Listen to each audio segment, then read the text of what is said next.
My hands won't stop shaking. The plastic stick feels like it weighs 1,000 pounds. 2 pink lines, clear, undeniable, real. I'm sitting on the bathroom floor of a free clinic 3 miles from campus, my back pressed against cold tile, and all I can do is whisper his name. Adrian Castellano, the millionaire businessman, the man I spent one impossible night with 6 weeks ago. My breath catches. My heart slams against my ribs like it's trying to escape my chest. How could one night change everything? I can't afford this, baby. I can barely afford ramen. My scholarship covers tuition, but rent, food, the medical bills piling up from my mom's treatment?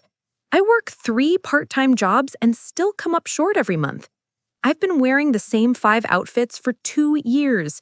My shoes have holes I cover with duct tape. And now this. I press my forehead to my knees and try to breathe through the panic. That night with Adrian wasn't supposed to mean anything. It was supposed to be an escape, a beautiful mistake I'd tuck away and never think about again. But I think about it every single day. The charity gala was a mistake from the start. I wasn't supposed to be there. My roommate, Kelsey, worked catering for these events, and when one of the servers called in sick, she begged me to take the shift. $200 cash, no questions asked. I needed that money more than I needed sleep. So I put on the required black dress, borrowed, 2 sizes too big, and carried champagne trays through a ballroom that cost more to rent than my entire year's tuition. That's when I saw him. Adrian Castellano stood near the windows overlooking the city, alone despite the crowd around him. Dark suit, darker eyes, the kind of presence that made the room feel smaller. Everyone knew who he was. Tech empire, real estate, investments that turn millions into billions. At 32, he was one of the youngest self-made billionaires in the country. He looked tired, lonely somehow, despite the power radiating from him. Our eyes met across the room. Something shifted in the air. I stumble out of the bathroom clinic, stuff the test deep in my bag, and walk into the rain. My phone buzzes. Unknown number. My stomach drops. The message is simple. We need to talk. You can't avoid this forever. I stare at the screen. Rain soaks through my jacket. My fingers hover over the keyboard. Who is this? How do they know? I delete the message and walk faster. I was collecting empty glasses from a side table when I felt him behind me. You're not supposed to be here. I turned. Adrian Castellano stood close enough that I could smell his cologne. Woodsy, expensive, intoxicating. I'm working, I managed. That's not what I meant. His voice was low, careful, like he was solving a puzzle I didn't understand. You don't belong in the background. You belong somewhere else. I should have walked away, should have remembered my place, but something in his eyes held me frozen. I don't belong anywhere, I whispered. His expression shifted. Pain, recognition, something ancient and deep. Neither do I, he said. The black car appears outside my campus library the next afternoon. A Mercedes, sleek, tinted windows. I've seen it 3 times this week. My pulse spikes. I duck between buildings, taking the long way to my dorm. When I glance back, the car is gone. But the message on my phone isn't. A new one. Same unknown number. Running won't protect you. Or the baby. Ice floods my veins. How do they know? A woman approaches me outside the campus coffee shop 2 days later. She's elegant, mid-40s, expensive coat, cold smile. You're Emma Reyes, she says, not a question. I take a step back. Who are you? Someone trying to save you from making a terrible mistake. She hands me a business card. Victoria Castellano. family attorney. My blood turns to stone. Castellano. Adrian is dangerous, she says quietly. Whatever you think happened that night, whatever you think you know about him, it's a lie. Stay away from him, for your own safety. She walks away before I can respond. My hands shake as I stare at the card. The gala ended at midnight, but Adrian asked me to stay. Just for a walk, he said. Please. We walked through the hotel gardens. He talked about loneliness, how success had cost him everything real, how he'd spent years building an empire and woke up one day realizing he had no one to share it with. Everyone wants something from me, money, connections, power. But you looked at me like I was just a person. You are just a person, I said. He stopped walking, turned to face me. The moonlight caught the vulnerability in his eyes. I haven't felt like a person in a long time. That's when he kissed me. Soft, desperate, like he was drowning and I was air. I kissed him back. We went to his penthouse suite. One night of pretending we were different people. One night where poverty and wealth didn't matter. Where we were just two lonely souls trying to feel something real. When I woke up, he was gone. No note, no number, nothing. Just a memory I couldn't erase. The envelope appears in my campus mailbox 3 days later. Cream paper, my name written in elegant script, inside a letter, and a photograph. The photo shows a younger Adrian, maybe 20 years old, standing with a girl my age. They're smiling. She's pregnant. The letter is in his handwriting. Emma, if you're reading this, you've already found out. I'm sorry I wasn't there when you took the test. I'm sorry I disappeared that morning. There are things you don't know. Things I couldn't tell you that night. The woman in this photo was my wife. Deceased. She died in childbirth 7 years ago. Our daughter died with her. I'm coming for you. Don't trust anyone who approaches you, not even my family. Especially not my family. My vision blurs. A wife? A dead child? Enemies? What have I walked into? The black Mercedes appears again. This time, it doesn't leave. A man in a suit steps out. Not threatening, almost gentle. Miss Reyes, Mr. Castellano would like to speak with you. He's waiting at the address on this card. It's your choice whether to come, but he asked me to tell you one thing. What? My voice barely works. He said, tell her the night we met wasn't the first time I saw her. He gets back in the car and drives away. I stare at the card in my shaking hand. What does that mean? I'm remembering now. Pieces falling into place. The car accident outside my dorm, the one where I pulled an injured driver from a smoking vehicle before it exploded.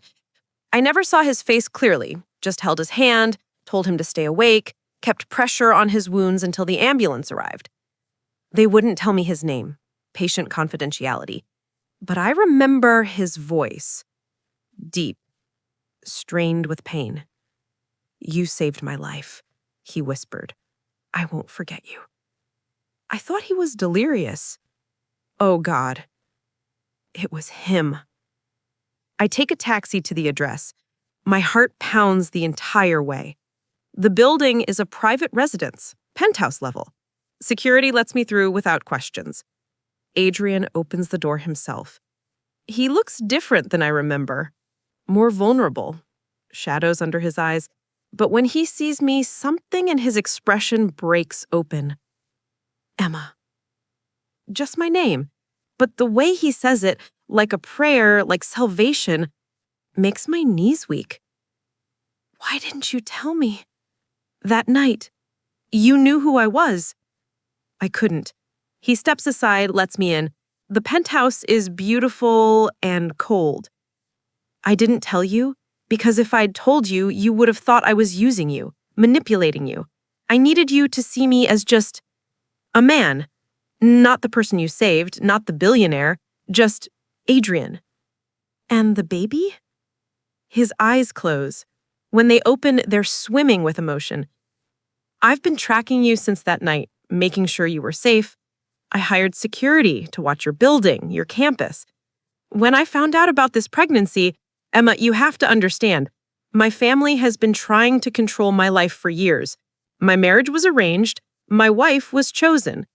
When she died, they blamed me, said I was careless, reckless. He takes a shaky breath. If they find out about this baby, they'll try to take control again. They'll use you, hurt you, make demands. My mother, Victoria, she's already approached you, hasn't she? I nod, numb. She wants you gone, Adrian says. She's told me so directly. She thinks you're a gold digger, that you trapped me. But Emma, he steps closer. His hand hovers near my face, not quite touching. That night wasn't about escape for me. It was about finally feeling alive again. You looked at me and saw a person worth saving. Not once, twice. And I fell in love with you somewhere between the car accident and the moment you walked away from the gala, thinking you'd never see me again. My breath stops. What? I'm in love with you, he says simply. I have been since you held my hand and told me to keep breathing. And this baby, our baby, Emma, this is my second chance to build a family based on something real. Not obligation, not arrangement. Choice. Tears stream down my face. I'm broke, I choke out. I'm nobody. I can't give this child anything. You already have. His hand finally touches my cheek, gentle as rainfall. You've given this child the most important thing. A mother who fights, who survives, who saves lives without thinking twice. That's worth more than every dollar I'll ever make. Adrian walks to his desk and pulls out a folder. There's something else you need to see. Inside, documents, photos, investigation reports. My family didn't just arrange my first marriage, he says quietly. They sabotaged it. My wife found out she was pregnant right before she discovered that my mother had been paying her family to spy on me. She tried to leave. The stress. His voice breaks. The stress triggered early labor. She was only 6 months along. Neither of them survived. Horror floods through me. Adrian! I've spent 7 years gathering evidence, proof of what they did, how they've manipulated every aspect of my life. When I met you, truly met you at the gala, I realized I had a choice. I could stay trapped in their world, or I could build something new, something real. He looks at me with devastating honesty. I chose you before you even knew my name, and I've been protecting you ever since. The security? The messages? The car following me? Mine. All mine. Keeping you safe from them. He shows me more documents. My family hired investigators to dig into your background. They've tried to find leverage, threats, anything to make you disappear. But Emma, you're the strongest person I know. There's nothing they can use against you except your fear. So what do we do? He takes both my hands. We fight. Together. I've already filed a restraining order against my mother, cut ties with the family business, set up a trust that protects you and the baby no matter what happens to me. I'm building something new, a company based on ethical practices, fair wages, real change. And I want you by my side, not as my charity case, as my partner. I don't understand, I whisper. Why go through all this? You could have anyone. I don't want anyone. His forehead touches mine. I want the woman who pulled me from a burning car, who worked 3 jobs to pay for her mother's treatment, who carried champagne trays through a ballroom full of people who never saw her and still managed to smile. I want you, Emma, every broken, beautiful, brave part of you. I'm standing in the nursery of our new home, not his penthouse, but a place we chose together, when I feel his arms wrap around me from behind. My belly is round now, full. Our daughter kicks against his palm. She's strong, like her mother, murmurs against my ear. Through the window, I can see the same city where I once felt invisible, small, worthless. But I'm not invisible anymore. Adrian's family tried to fight us, lawyers, threats, bribes, but we stood firm, together. And eventually they backed down. Some battles aren't worth the cost. Adrian's new company is thriving. I'm back in school, studying business, learning to build the kind of empire that lifts people up instead of crushing them. And our daughter? She's going to be born into a family built on truth, on choice, on love that wasn't arranged or negotiated, but earned through fire and fear and finally finding someone who sees you completely. I turn in Adrian's arms and kiss him softly. Thank you, I whisper. For what? For seeing me, for fighting for us, for giving me a future I never believed I deserved. He smiles, that rare, genuine smile that still makes my heart stutter. Some nights don't fade. They bloom into the kind of future we never believed we deserved. Our daughter kicks again. And in this moment, I understand. Sometimes the most impossible night becomes the most inevitable forever. Sometimes broken becomes whole. Sometimes one night becomes everything.